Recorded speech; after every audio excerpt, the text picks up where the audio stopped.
Assalamualaikum warahmatullahi wabarakatuh. Nama saya Rudi Susanto RS. Saya adalah mahasiswa PPG dalam jabatan kategori 1 tahun 2022 di Universitas Pendidikan Indonesia, yang mana akan mengadakan uji kinerja pada tanggal 5 Oktober tahun 2022 mengenai materi penjajahan bangsa Eropa di Indonesia.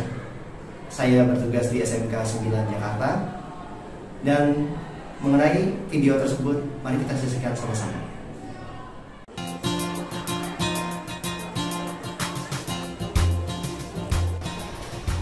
Assalamualaikum. Waalaikumsalam. Apa kabar semuanya, Pak? Kelihatan cerah sekali semuanya.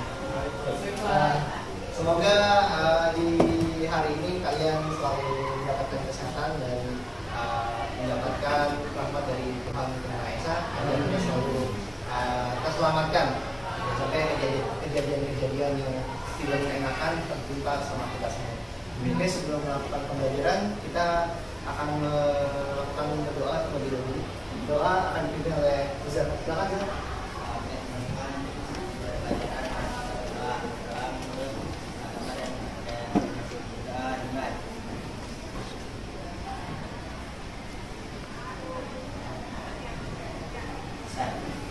Terima kasih Ustaz sudah memimpin doa. Oke, semuanya, hari ini kita akan melakukan pembelajaran kembali dengan saya. Di mana kita akan membahas satu materi pokok yang cukup berkaitan dengan hari ini sebenarnya. Ada beberapa berita mengenai pokok materi yang saya akan ajarkan ini. Ada yang tahu mungkin perusahaan terbesar saat ini menurut kalian apa? Ayo, apa? Apple. Ada lagi? Tesla. Oh, Tesla. Saya suka mobil ya, listrik gitu. Saya suka juga yang punya. Terus ada lagi? Microsoft. Wah, si pencipta Microsoft ya. Siapa namanya? Bill Gates ya. Ada lagi? Gimana? Amazon. Metaverse aja tadi, Metaverse yang tadinya Facebook jadi Metaverse ya. Tapi semua itu nggak ada apa-apanya dengan perusahaan. Satu perusahaan ada itu. Jadi Tesla, nggak ada apa-apanya. Kalau ini Microsoft, nggak ada apa-apanya. Kalau tadi perusahaan Apple masih kecil. Ada satu perusahaan yang cukup besar. Dan nanti ini akan kita bahas di materi pokok bahasan kita.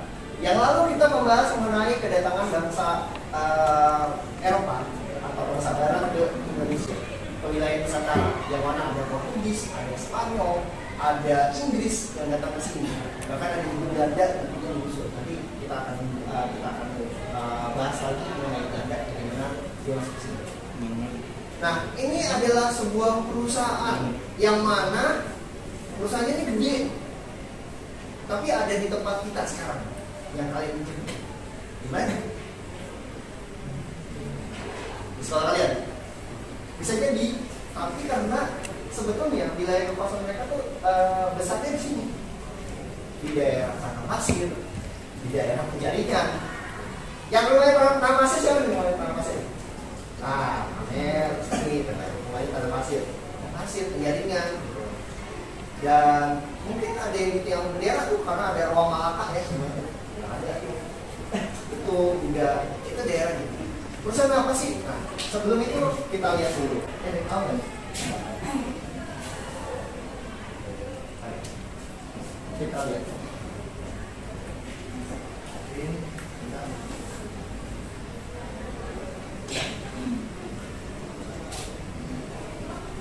Oke. Sebelumnya saya mau nanya, ada yang tahu nggak ini apa? Nah, istri tahu nggak ini apa, Mi? Apa tuh? Oh, betul sekali. Ini musim bahari. Tepuk tangan buat istri. Oke, iya, ini adalah musim bahari. Nih, kalau kalian tahu, ini adalah sebetulnya dulunya ini tempat rempah-rempah atau gudang rempah-rempahnya. Yang mana gudang rempah-rempahnya siapa sih? Nih, gudang rempah-rempah ini.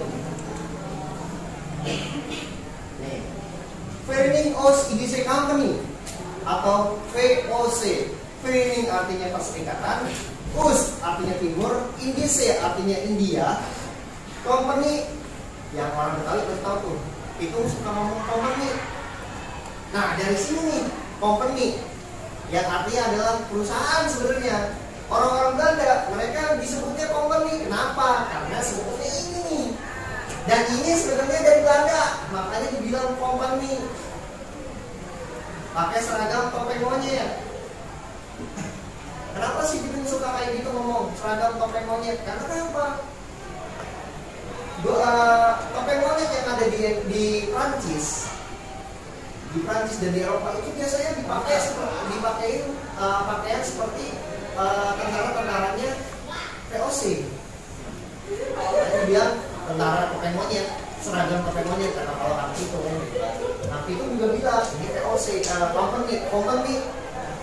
Nah ini yang tadi kita lihat itu ini adalah galangan kapalnya VOC. Yang ini adalah menara Sahbandar, yang mana menara yang diperuntukkan untuk memantau semua laju pelayaran kapal-kapal di ini perairan laut Jawa, lautnya Jakarta. Sekarang kita bilang Jakarta, yang ini adalah Sunda Kelapa. Yang mana kalau dia mau ke sini nih, mau lewat pasti akan disuruh lapor ke sini di Menara Sahbandar. Mau kemana sih tujuannya? Tujuannya adalah ke sini nih, ke Kastil Batavia yang sekarang kita kenal dengan Museum Sejarah Jakarta atau Museum Fathahillah. Yang mana dia lewat sini. Nah di sini ada jembatan dekat rumah Are ya. Ya itu adalah jembatan Kota Intan. Yang mana jembatan itu dibuat seperti di negara-negara Eropa, yang mana jembatannya bisa dibuka. Kalau ada kapal lewat, dibuka. Kalau ada kapal nggak lewat, gitu. Untuk apa? Aktivitas. Kalau kalian mau lihat, silahkan ada di sebelah situ. Masih ada kok sampai dengan hari ini jembatannya. Jembatannya warna merah, benar kata Jessica, dan itu ada di dekat rumahnya Arya. Kalian mau main-main ke situ. Oke. Nah. Kenapa sih saya ngebahas ini? Tujuan kita sebetulnya adalah mencapai indikator ini.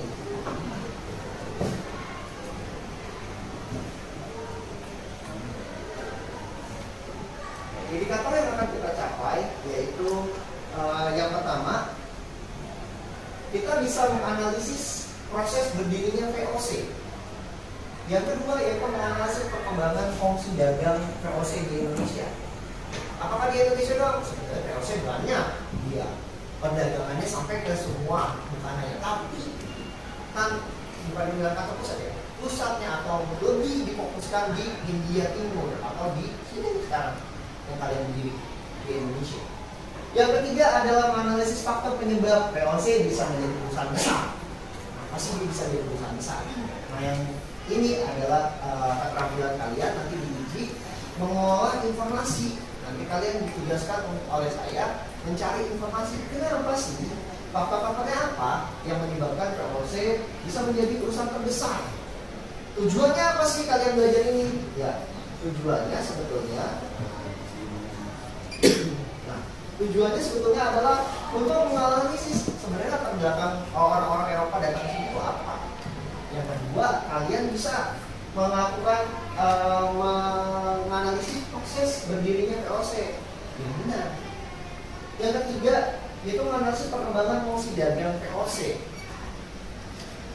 Kalian melihat nih perkembangannya seperti apa VOC itu. Dan yang terakhir adalah mengolah informasi yang mana kalian akan melihat, oh ternyata misalnya ada ini. Oke, kita lanjut. Oke, ada yang tahu ini apa? Tahu? Tahu ini apa? Padahal gue udah kasih tahu itu. Belanda. Ini adalah lambang Belanda. Gemeentendrij. Biasanya setiap kapal-kapal Belanda itu di depannya pasti ada lambang ini. Kalau mau lihat replika lambang ini itu bisa datang ke Museum Kebangkitan Nasional yang ada di samping rumah sakit Gatot Subroto di daerah Senen. Ini Gemeentendrij yang artinya saya akan menguasai seperti ini. Jadi sebenarnya tujuannya Belanda ya pengen menguasai Ini lambangnya seperti Lannister di Game of Thrones. Nah, ini adalah orang yang pertama nyampe ke sini dari Belanda. Cornelis de Houtman, bukan Paris ya. Itu bukan Paris. Ini Cornelis de Houtman. Cornelis de Houtman. Cornelis de Houtman itu dia sebenarnya kepo. Dia datang ke sini karena kepo. Kenapa? Karena Cornelis de Houtman itu mendengar yang namanya informasi adanya rempah-rempah yang dia dapat dari penulis yang namanya Liechtenstein. Dia datanglah, yuk yang namanya Lisbon. Nah, Lisbon, Sporting Lisbon. Kalian tahu lah, pasti tahu tuh Sporting Lisbon. Itu adanya di Portugal, kampungnya Ronaldo. Nah, dia datang ke situ cari informasi, ternyata ada sebuah kepulauan yang menjadi surga. Kenapa dibilang surga? Sekarang bulan apa? Kalau Oktober biasanya ada yang namanya Halloween. Nah, kenapa ada Halloween? Karena di Eropa itu terjadi yang namanya perubahan musim. Dari musim panas nih, seru. Biasanya musim panas sudah ada festival di Eropa. Tapi ketika masuk bulan Oktober, mulailah terjadinya musim gugur. Dingin mulai, makanya dibilang mulai dicekam yang setan-setan. Karena apa? Ya karena musim dingin. Nah, mereka melihat pulau yang banyak rempah-rempah yang dibutuhkan sama Eropa. Dibilang, ini ada pulau surga. Kenapa? Karena pulau ini hijau. Sepanjang tahun hijau, sepanjang tahun mereka ada panas. Kita kan setiap tahun sepanjang tahun panas ya. Benar kan? Sepanjang tahun panas walaupun ada hujan-hujan dikit gitu. Tapi menurut mereka enak cuacanya dan itu adalah pulau surga buat mereka. Nah, Cornelis de Houtman mencari informasi sebanyak-banyaknya mengenai pulau surga dan dia akhirnya menarik kesimpulan bahwa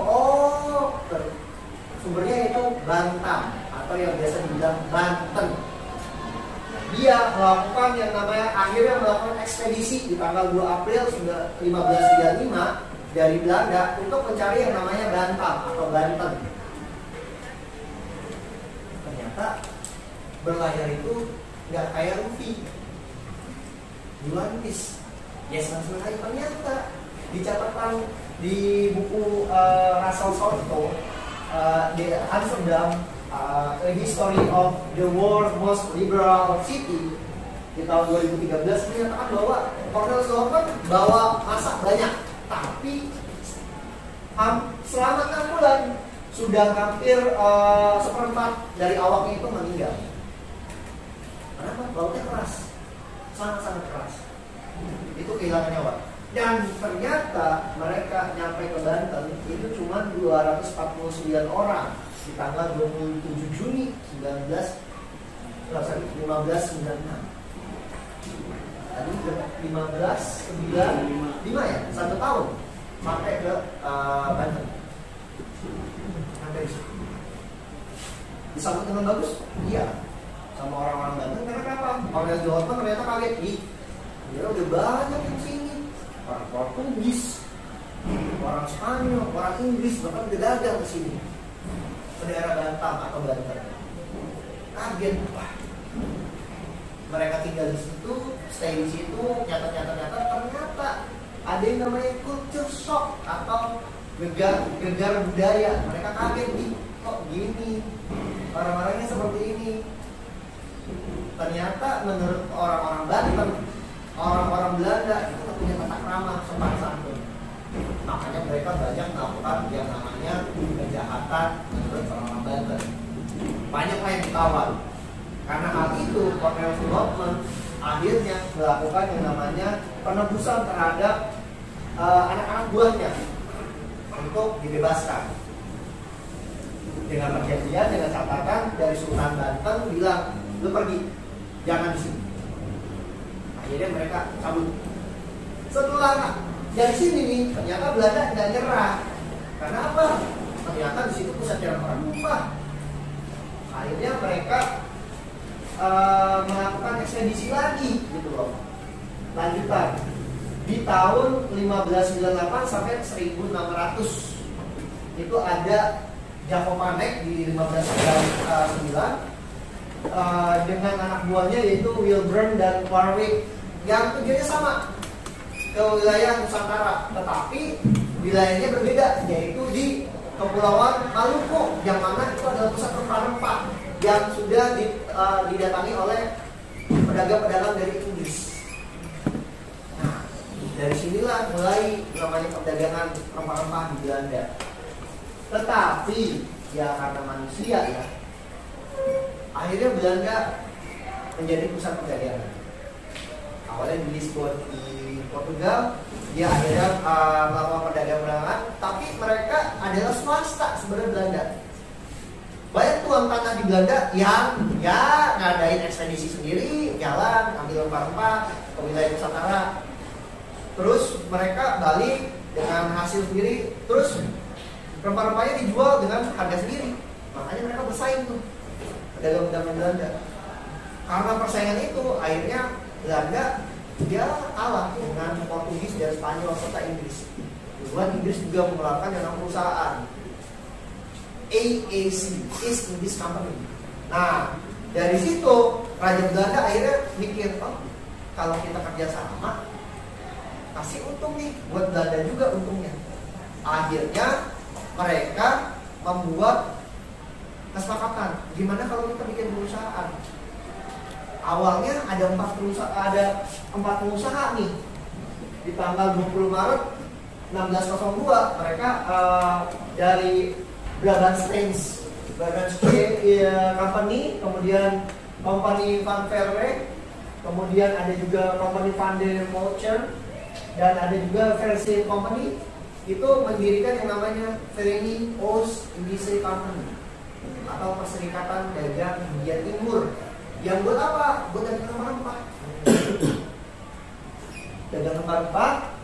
VOC di 1602 juga akhirnya mereka yang namanya membuka obligasi atau siapa lo yang mau ikut kita. Akhirnya ada 17 kamar dagang atau 17 tuan tanah yang namanya De Heren 17. Kalau yang tahu Rangga Sunda Empire, katanya De Heren 17 itu ada di Bandung.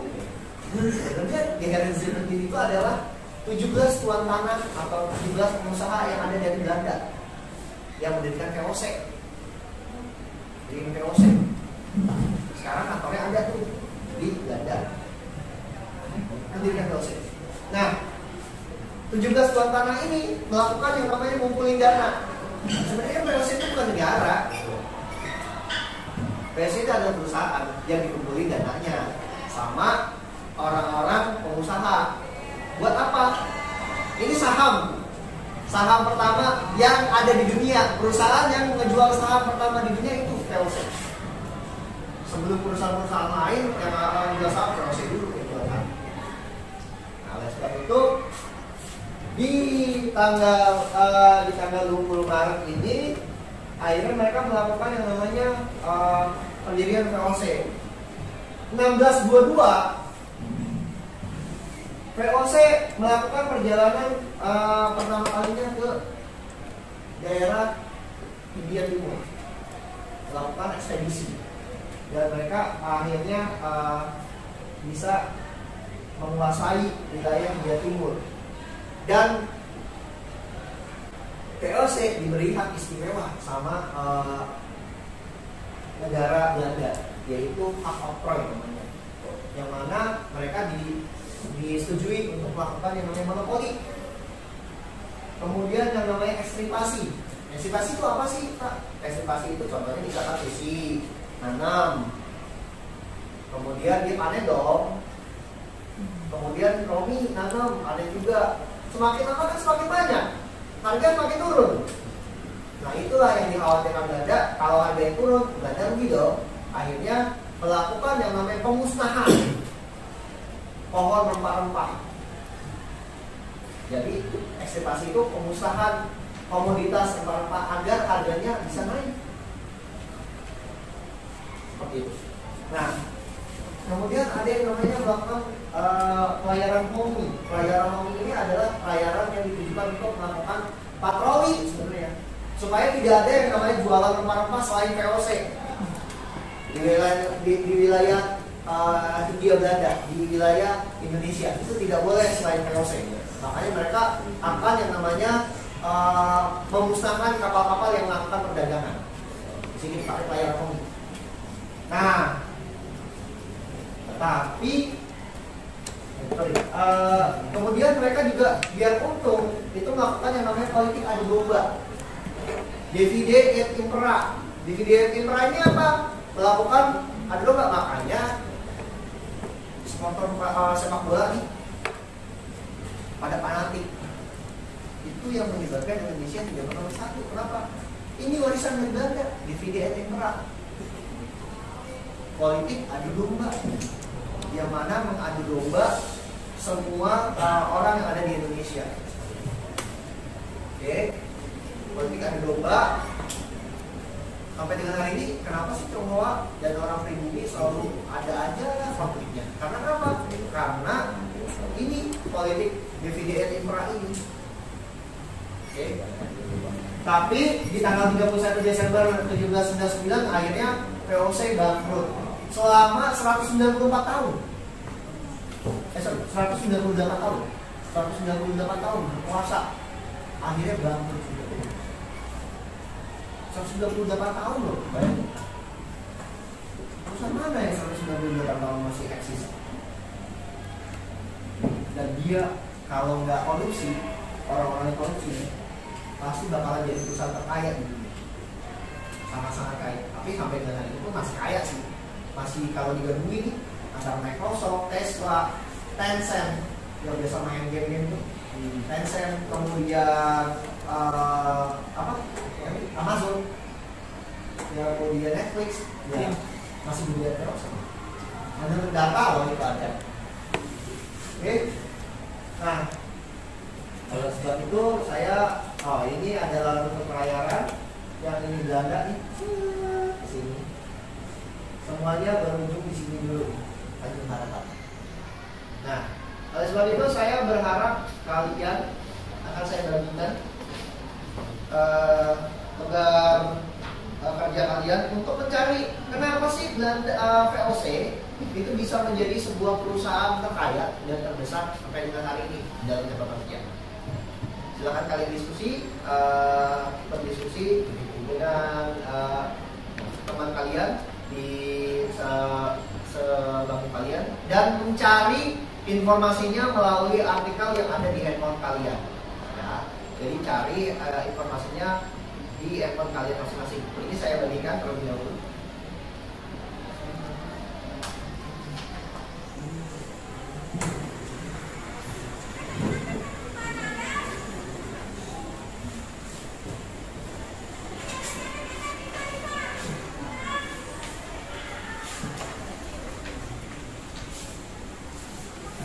Gambar misalnya harus sekali jelas. Itu 110 kuadrat triliun. Kalau dimasukin ke rumah kamu cukup gak? Tapi cukup sih kalau pakai uang baru nih, pakai uang yang cukup ya. Karena kecil dia 100.000 segini. Jadi nggak gede sih. Cukup lah. 100.000. Ya kamar-kamar kamu cukup lah, tidur sama uang. Berlimpangan gitu.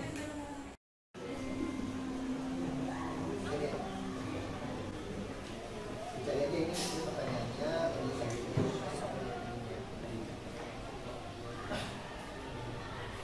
Paham ya? Ini aja di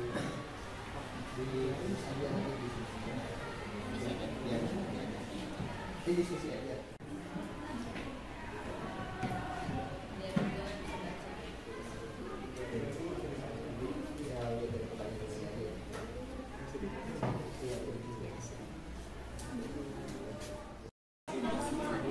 Pakai notes aja, Pak.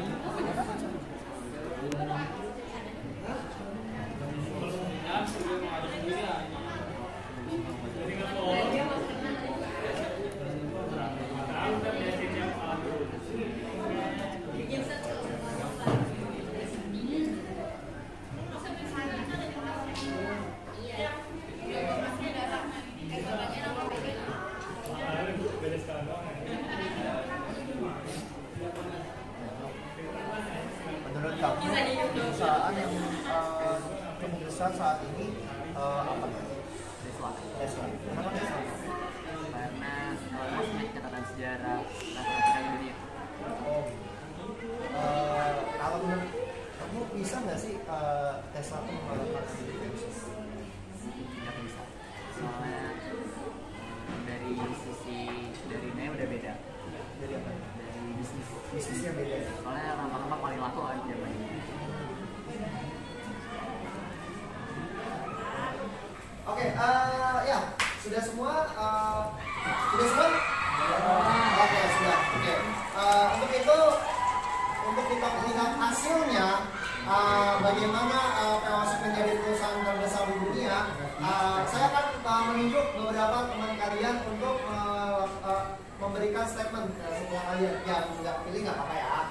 Jadi kita memberikan aja. Yang pertama mungkin Dara bisa kasih tahu deh apa? Mungkin jadi Dara bisa tahu. Karena rempah-rempah itu komoditas yang dibutuhkan pada masa itu, Pak. Oke, jadi pada saat itu rempah-rempah sangat dibutuhkan di Eropa ya? Sehingga harganya juga dilonjakin gitu. Oh, jadi dia karena dia punya monopoli, dia rempah-rempahnya, makanya dia menguasai dan harganya cukup mahal. Ya, berikan tepuk tangan ke Dara. Kemudian saya mau, ya udah, sekarang. Ya, diri sekarang. Jadi alasan yang membuat POC jadi perusahaan yang memiliki penghasilan besar itu karena negara Belanda yang mendukung POC dengan memberikan hak istimewa atau outright. Jadi hal tersebut POC jadi kayak negara jadi negara sendiri, itu mencetak uang sendiri dan monopoli perdagangan rempah-rempah. Terima kasih. Tepuk tangan buat itu. Ya, sini aja deh. Saya juga setuju Pak dengan Iya. Kenapa nih? perkembangan. Karena juga Belanda juga mendukung POC. Terus karena dia belum bisa menguasai Pulau Maluku, Belanda melakukan kesepakatan atau perjanjian dengan Inggris, yaitu dengan melakukan tukar guling. Apa tuh? Menukar pulau Pak. Menukar pulau? Pulau mana nih? Pulau orang dan yang ada di Amerika. Oh, pulau orang dan Manhattan. Jadi kan Pak, secara sekarang Pulau Manhattan lebih kaya dari Pulau orang. Iya, jadi pusat sumber ekonomi di ini ya, Amerika malah ya. Ya. Terima kasih, tepuk tangan buat beliau. Oke, selanjutnya memang benar kata teman-teman kalian bahwa setelah dicari di artikel ada tuh beberapa. Kenapa sih tadi juga maksudnya 110 kuadrat triliun. 110 kuadrat triliun, bayangkan. 110 kuadrat triliun, 1 triliun tadi kuadrat, ya kayak banget ya. Apalagi 110 kuadrat, kuadrat tuh berarti triliun kan 3, berarti 4. Berarti 10.000 juta. 10.000 juta berarti kan ya? Ya kan berarti kalau 10.000 miliar, 10.000 bukan 10.000 juta, 10.000 miliar. Bayangin, di 1 miliar aja sudah kaya. Bagaimana dengan 10.000 miliar yang dolar, 10.000 miliar rupiah, bahkan dolarnya itu miliar dolar. Itu yang dimiliki oleh VOC. Karena apa faktornya? Karena ya dia satu perusahaan tunggal yang dibiayai sama Belanda. Dia kaya banget karena apa?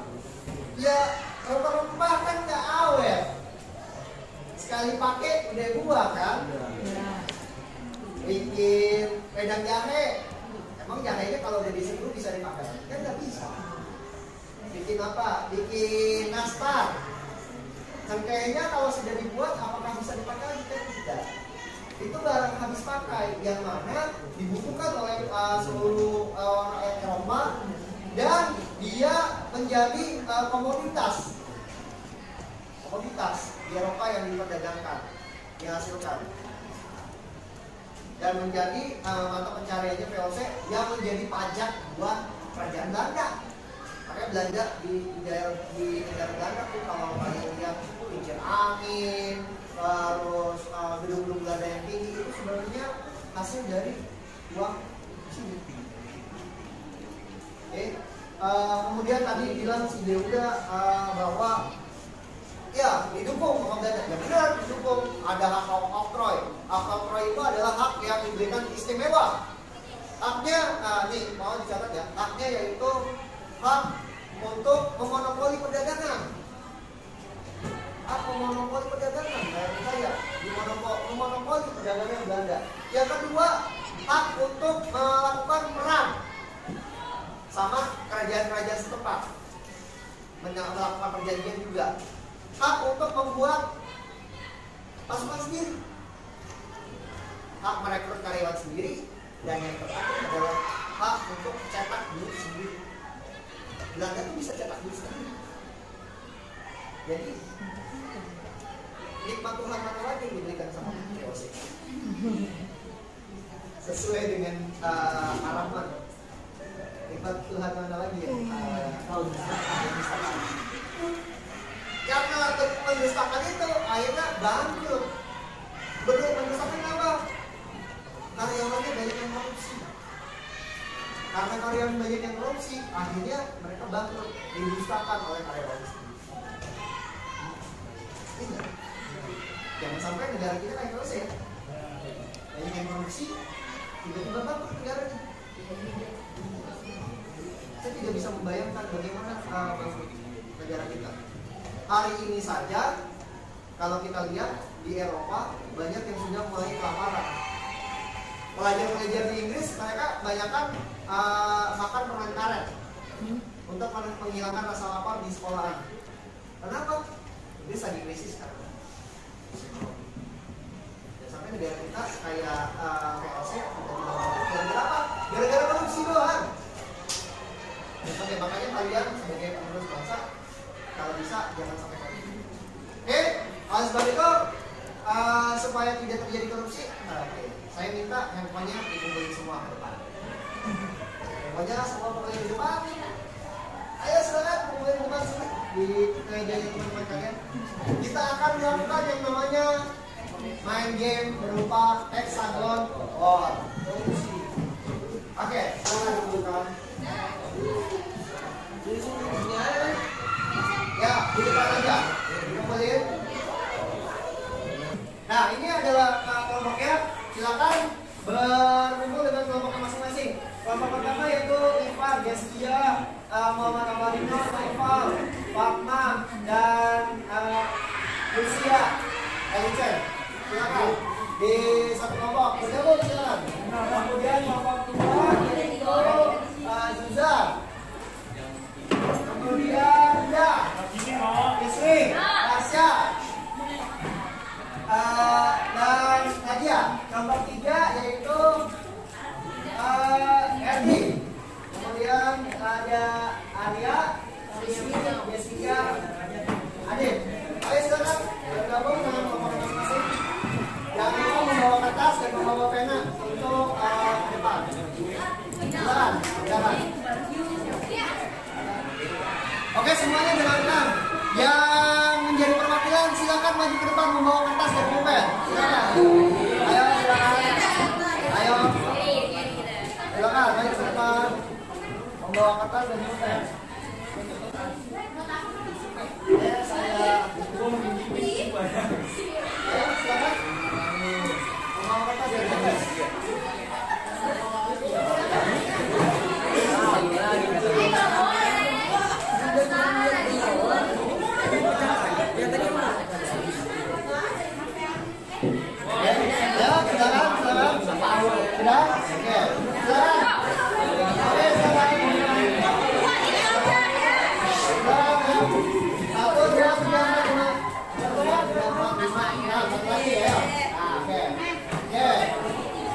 Oke, kita tulis dulu ya kelompoknya. Yang pertama ada Romi. Dulu, bentar. Kemudian ada Lino,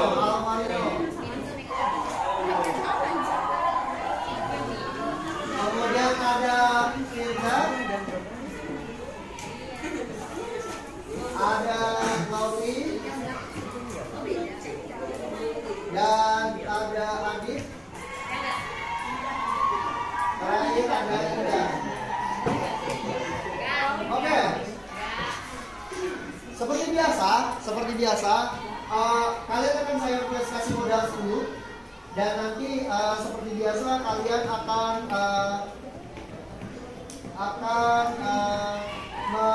mempertaruhkan poin kalian dan akan menjawab soal-soal yang akan ditampilkan di depan.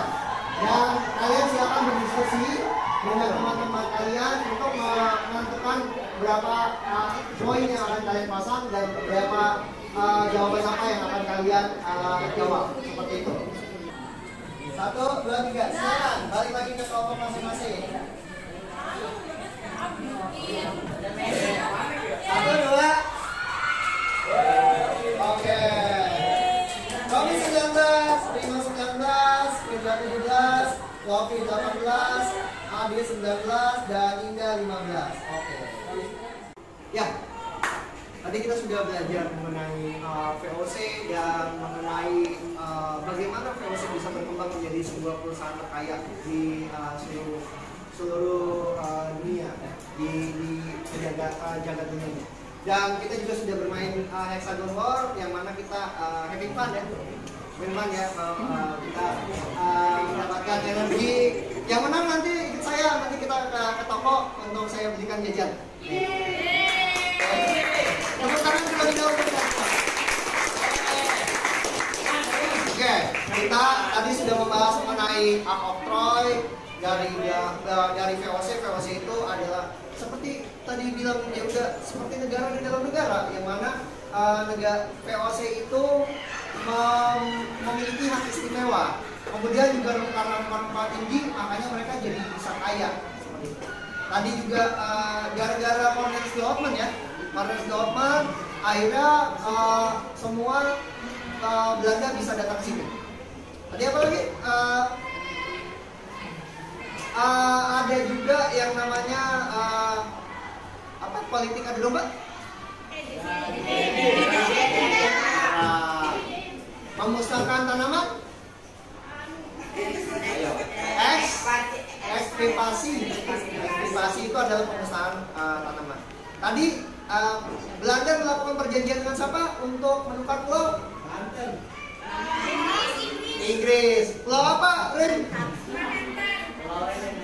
Pulau Run dan Manhattan. Jadi seperti itu. Terima kasih sudah mengikuti pelajaran saya hari ini. Sekarang tadi karena kita dibuka dengan doa, oleh sebab itu kita tutup lagi dengan doa. Dan doa akan dipimpin oleh Aldi. Silakan Aldi.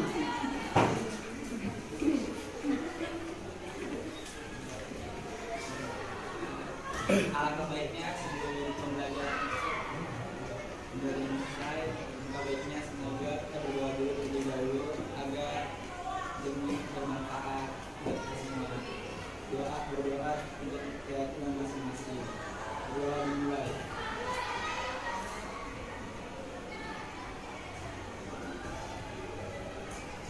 Sudah selesai. Terima kasih semuanya. Terima kasih semuanya sudah mengikuti pelajaran saya. Sampai berjumpa di minggu depan. Assalamualaikum warahmatullahi wabarakatuh.